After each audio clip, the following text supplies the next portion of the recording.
Hi, it's Amy from California. Hi, this is Andy from the Midwest. I'm from Minnesota.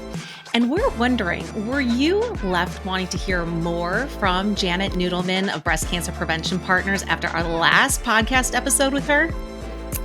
If so, you are in luck, as we have the incredible opportunity to interview her today in our live virtual studio. Tune in for an insightful discussion about all things teens taking over the beauty counters nationwide, a special publication for Juneteenth, and what the BCPP is working on now. This is Coast to the Heart.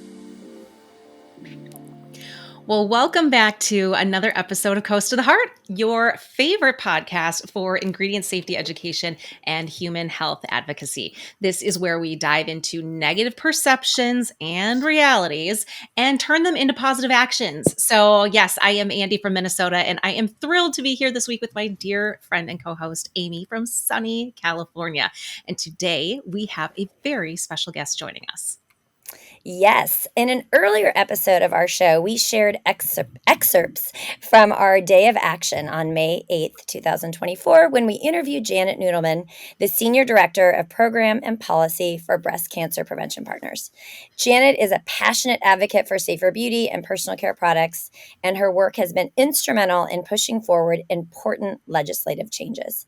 And today she's here to continue the conversation with us live in our virtual studio.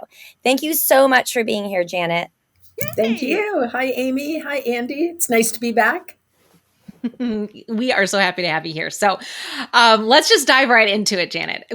You, Amy, and I, we all have teenagers. And one of the hottest topics right now, especially amongst concerned parents, is teen skincare and exposure to toxins. And we've been asked to discuss that a lot on our podcast. And recently, it's because we have seen this trend of teens flocking to Sephora, Ulta, as Amy said, the beauty counters across the US. They're being heavily influenced by social media to shop for personal care products that unfortunately are often toxic.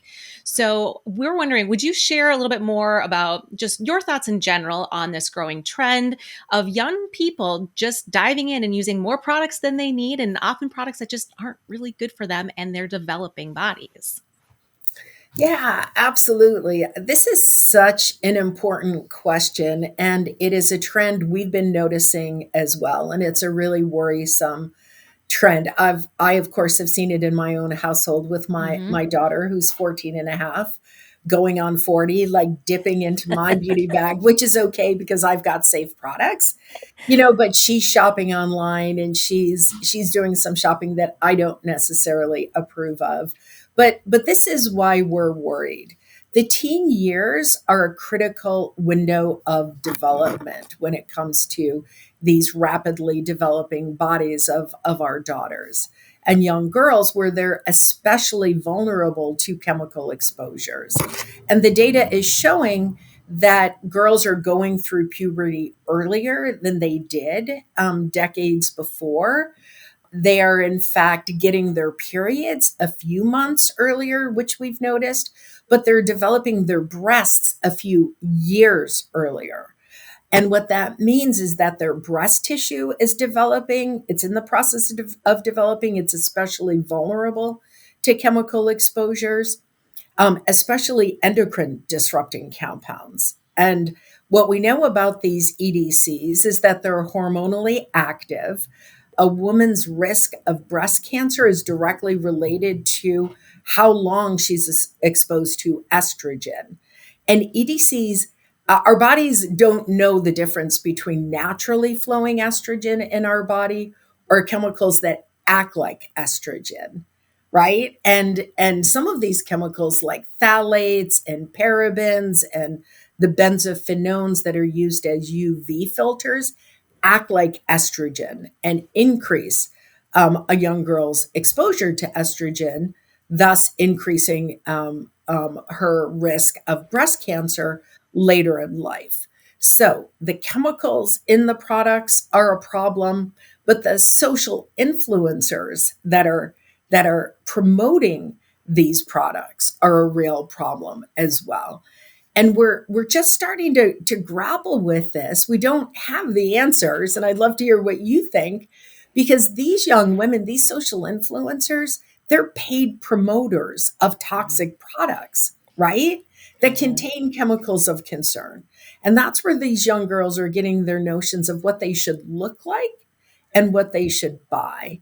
And this is a real problem, because they're being paid by the very companies who want the teens as loyal purchasers of their products, because they know the younger they hook them, the longer they have them, as lifelong customers. Well, Amy, I want to hear from you in just a second because you are a boy mom. And so I want to make sure that we also shed light onto the developing bodies of young men. But Mhm. Janet, yes, you and I have a daughter they're exactly the same age. The thing that strikes me the most is that they're also being targeted for anti-aging products Mhm. and ingredients such as retinol, which we always caution against, ingredients like hyaluronic acid that their body is already producing. Niacinamide is another one. They're learning these ingredients, which I love as a mom who's an ingredient safety nerd. I love that they're learning the science behind it, but the I should say maybe the names of these ingredients, but they're not learning about the harmful or potentially risky effects that it could have on their developing body. And so, boys and girls who are in their tweens and teens and are getting this extra exposure of estrogen or vitamin A that they don't need, that is not actually helpful to their bodies at that time. And just like you said, it's paid promoters and influencers who are telling them and putting them in cute little neon bottles and all of these things. Those are ingredients that their bodies just can't tolerate right now. And so why are we allowing this to happen? As parents, we just need to educate ourselves. And when we learn, we share that education with others. So that's what we do here on this podcast. And Amy, I guess I'm curious to hear your take on this as a boy mom and how this affects you when you shop or when he shops or when they shop at home.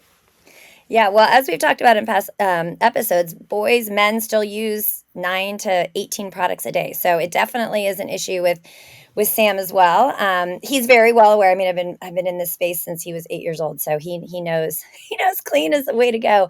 But it's a concern for me for him. But even more so, I've got 3 nieces, and Sam's got a host of friends who are girls, and my girlfriends who have daughters are coming to me saying, "How can I?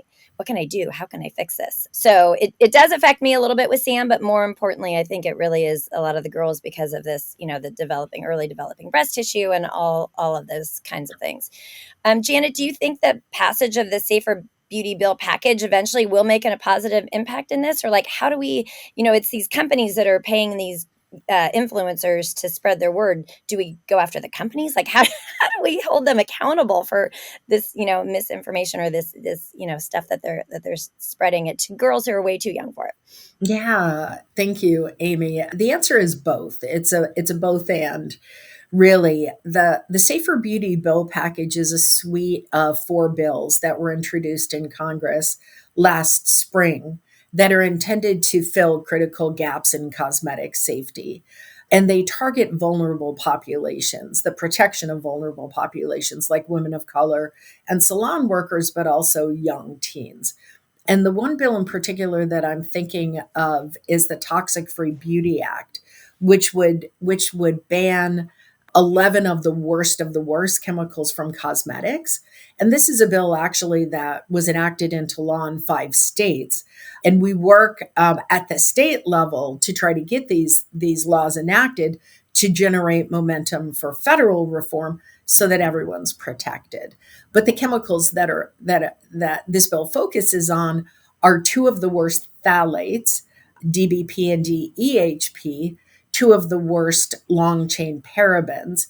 And these are 2 classes of chemicals that are hormonally active that I mentioned before. Phthalates are found in nail polish, they're used in fragrance to help disperse the fragrance. Parabens are preservatives. And so we want these chemicals out of products for sure. It also targets 4 types of formaldehyde, and formaldehyde are known human carcinogens, again, used sometimes as preservatives, but also to straighten hair. They have lots of different functionality. They have no business being in cosmetic products that teens are using. And they're in everything as formaldehyde releasing preservatives like hair care products and body lotions and bubble bath, and then two hair dye chemicals called phenylene diamines that are really problematic because they're also linked to cancer. So we're definitely recommending that the moms and the teens get active and let their member of Congress know they should be supporting this bill. Mhm. But then we should all be telling the big multinationals that they have no business using chemicals linked to cancer in their products. And that's a really important part of the puzzle as well. And what's the best way for us to get that? I mean, we've talked a lot about reaching out to Congress, but what's the best way to target the multinationals? The multinationals, well, in both cases, teens and their moms can visit the websites of Breast Cancer Prevention Partner where they can take action. And then also our campaign for safe cosmetics, Mhm. where we have this chemical glossary that talks about these chemicals of concern in specific populations. So teens can learn more about the products and the chemicals of concern marketed to them, and moms can as well. And then you can also get information about our current campaigns and learn more about the multinationals that are causing the problems. Great. Those are great resources. Thank you. Okay, another segment of our population, and we did touch on a little bit, is that is unfairly targeted and marketed to is the BIPOC community, and specifically women of color. Part of why we are so fiercely advocating for the passage of this safer beauty bill package is because it will include HR 3620, which is the cosmetic safety protection for communities of color and salon workers.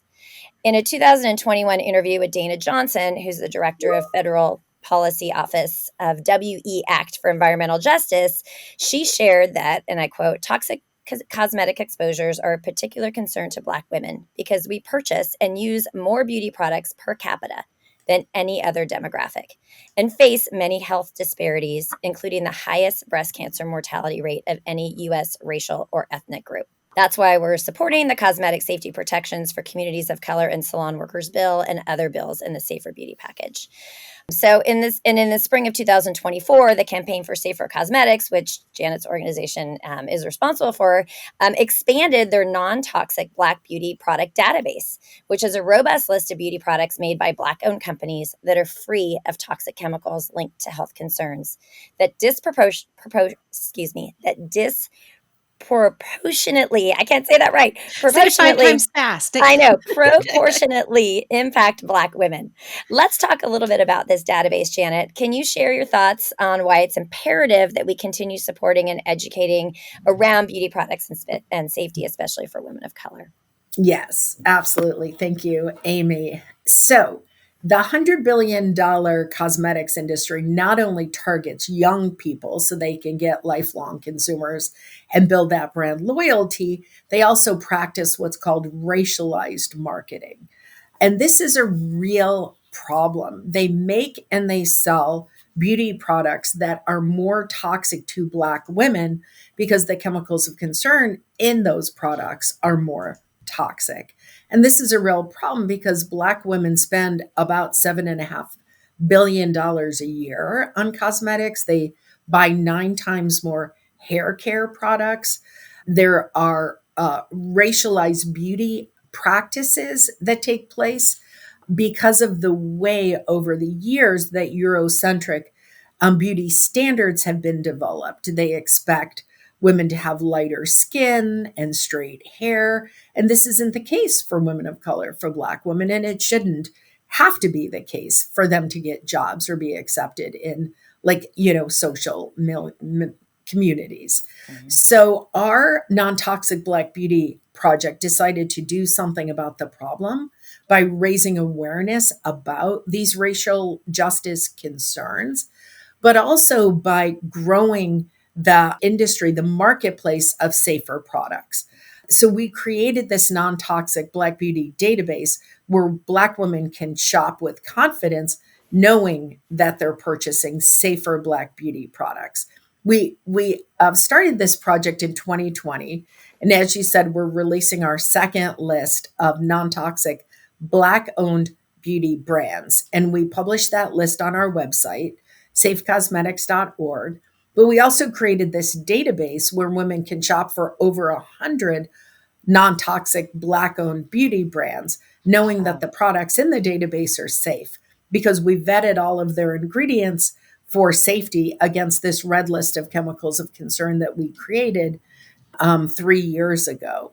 So consumers can go to the database, they can search by population, so teens, children, women, men. They can search by price point and by product type. So if they're Wow. looking for a hair care product or a body lotion or a nail care product or makeup, they can sort the database that way, and then they can look for products that are like under $20 or under $50, etc. So we think this is a real service because we didn't want to just tell consumers what they shouldn't be buying. We wanted to point them in the direction of what they should be buying as well. Yeah, absolutely. I got the chills. And you're so right with Andy and I having to pivot away from the brand that we would often share for clean beauty. That is the number one question we get is like, okay, well, then tell me what to buy. So it's critical Exactly. to offer that. Incredible. I need to check that out. And then, Janet, you mentioned your red list. Is that something that BCPP has put together or the Campaign for Safer Cosmetics? Where would we find that list? Because people Yes. love lists of what, tell me what I should be avoiding. Oh, for sure. So the Campaign for Safe Cosmetics, which is a project of BCPP, Breast Cancer Prevention Partners, we worked together to come up with this red list of chemicals of concern in cosmetics. But what we did differently, because there are a number of red lists out there, Mhm. is we looked very closely at the scientific literature to also determine chemicals of greater concern to Black women that Okay. are implicated in the kinds of negative health outcomes that the big scientific authorities aren't talking about. So, like IARC, the International Agency for Research on Cancer, the National Toxicology Program, California's Prop 65 program, they look at things like cancer, birth defects, reproductive harm. But what Black women are also concerned about are these negative health outcomes that they're experiencing in greater percentages. Mhm. And they're things like uterine fibroids, right? Infertility, adverse maternal health concerns. And so we wanted to Black women get breast cancer less, but they die from it more. Uterine cancer. So these are health outcomes that we looked at as well.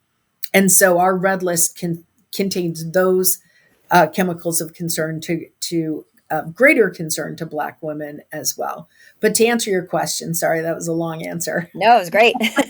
Consumers can go to safecosmetics.org to find that red list, and to find the chemicals of concern, to see the chemicals of concern that they should be avoiding. Janet, Well, you answer questions just like Andy and I. So you're perfect. You can a 3 paragraph answer is typical for us.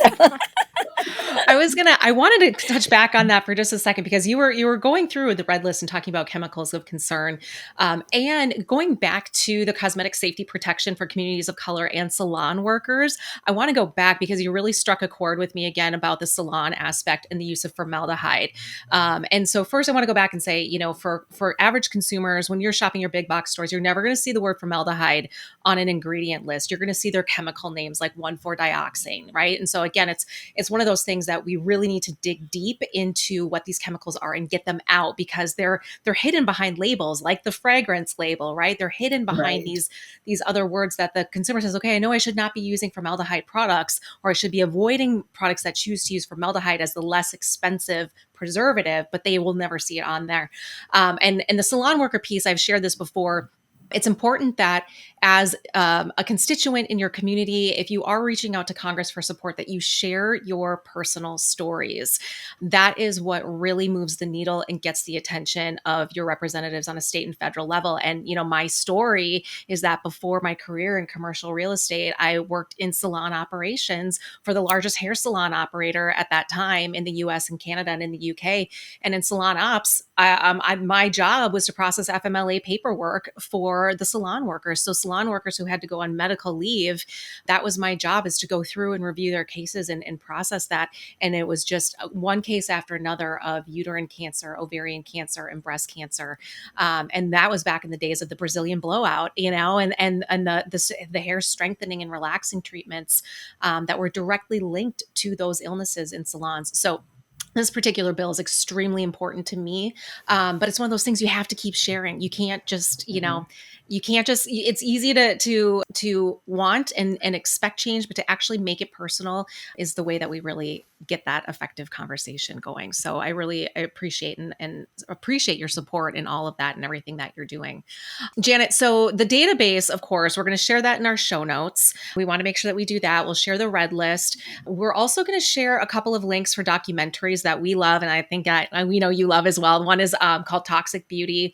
The other is a docuseries, a miniseries called Not So Pretty. Those are ways that you can have conversations with your family and friends. Have a watch party. What are we watching on Netflix or HBO Max tonight? Hey, let's turn this on.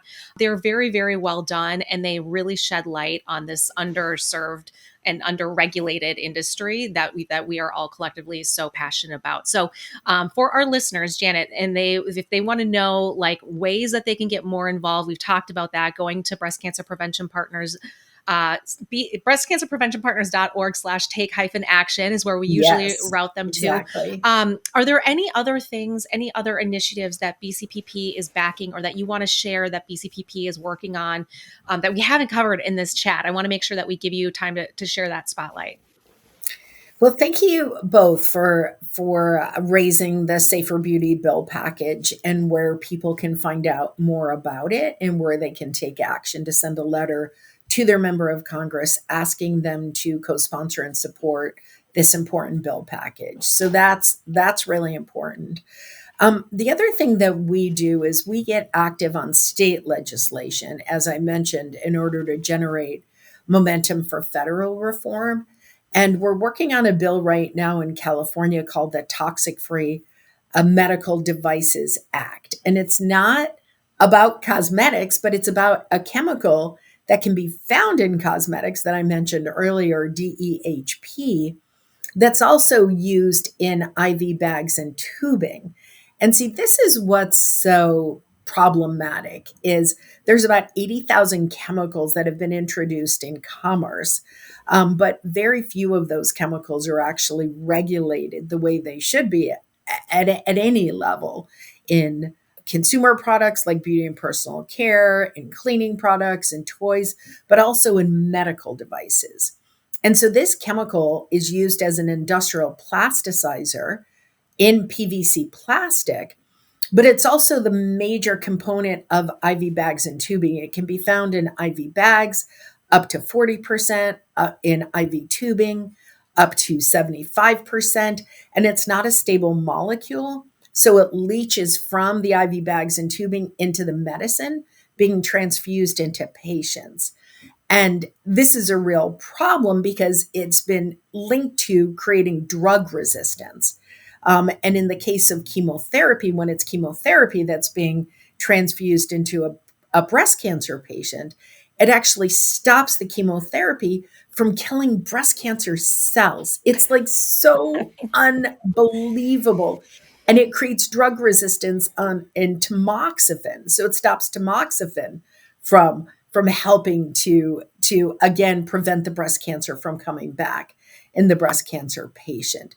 I mean, it is just so unbelievable that this has been the case for decades, that hospitals and healthcare systems have been using IV bags and tubing that actually creates more disease, that makes patients sicker. So our bill would ban the use of DHP in IV bags and tubing in California. But the reason why this is important, not just for California, is because there's some argument as to whether we're the third largest economy in the world or the fifth largest economy. But either way, we're a really big economy. We have a huge market, and companies aren't going to just reformulate their products for California when we enact a law like the Toxic Free Medical Devices Act. They're going to reformulate those IV bags and tubing for all of the markets they serve. So it's very important that people in California take action on this bill where they can at the same place that Andy had mentioned earlier, bcpp.org, take hyphen action, and let their California Assembly and senators know that they want them to support this bill. And the one thing that I just want to add is the bad actor in this whole scenario who's been opposing this bill at every turn in every assembly committee, in every Senate committee, is a company called Baxter International. And they are the largest producer of the toxic IV bags and tubing with DEHP. And it is just so egregious because in their portfolios, they have the safe IV bags and tubing without DEHP and the toxic IV bags and tubing with DEHP. And they have been trying to slow our bill down, basically extend the compliance timeline so that companies get more time to get the DHP out of their IV bags and tubing, which basically means patients are going to be exposed to this poisonous chemical for longer than they need to be because there are other suppliers who make safer IV bags and tubing without the DHP. So they have been a real problem, a real thorn in our side from the beginning. And I just want to get their name out there because we all deserve to buy products from companies we can trust. And it's Baxter International. It's not a company you can trust. And people should know that because they should be doing better. And they can be doing better and they should be doing better. And I just wanted to share that information with you as well. Well, I really appreciate that. And for our listeners, we encourage you after you listen to this episode, go back to episode 23, where we do start to talk about exactly what Janet just explained in great detail. And I think, again, we always have that similar, when we talk about non-toxic beauty or clean beauty, and we say, pick good, better, best, worst, however you want to do this. But the question is like, if someone says you can occasionally use a product with this ingredient, just don't use it all the time, right? Make an exception. Let's just pick on retinol, right? You can use retinol, but only use it at night. Don't use it during the day. It's like, do you want to use a product that never has it in it and never have to worry about what time of day you're using it? Or do you want to just, continue down that and just give yourself little doses of this potentially harmful ingredient? And I say the same thing as that goes to these IV bags. When you go back to, if you have the company who's making the safer version, why are we not choosing that? You know why? Because it's more expensive. And so this is why we advocate on the state and federal level, because when it becomes law, supply and demand is the greatest issue, and those prices have to come down. And Amy and I are always here talking about whether it's social justice or socioeconomic background injustice, all of that really starts, unfortunately, at the highest level of the law. And then until those laws change on that broad spectrum, the prices cannot come down, making them accessible and affordable for all, and especially as that relates to the healthcare industry.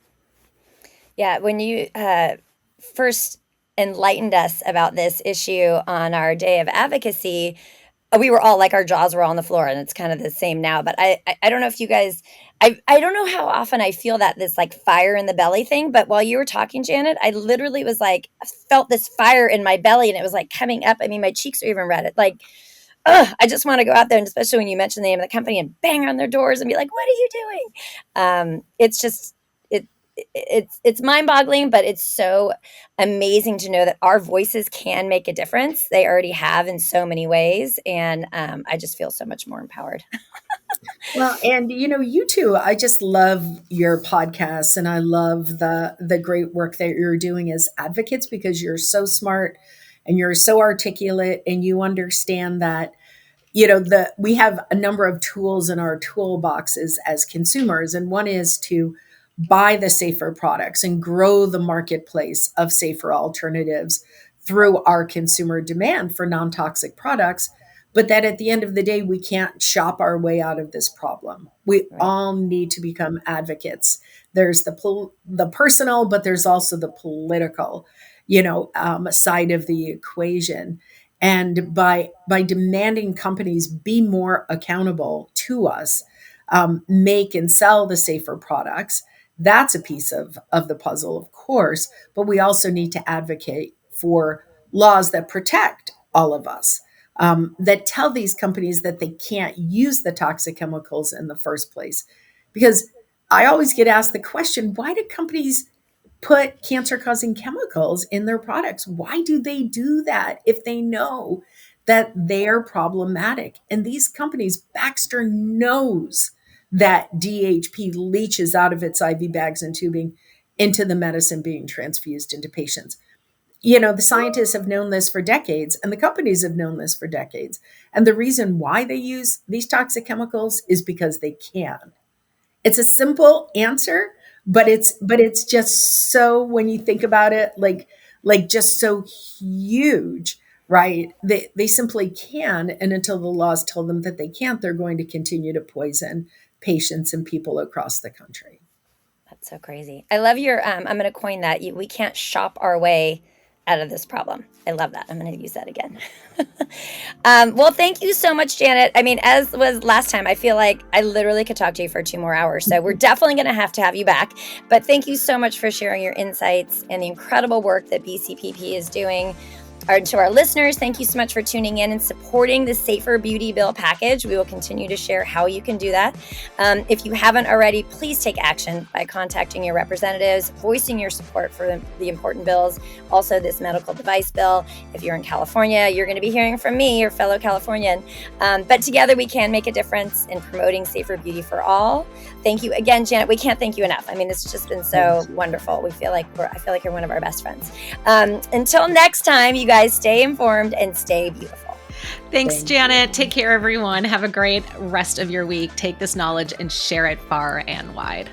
Thank you, Amy. Thank you, Andy.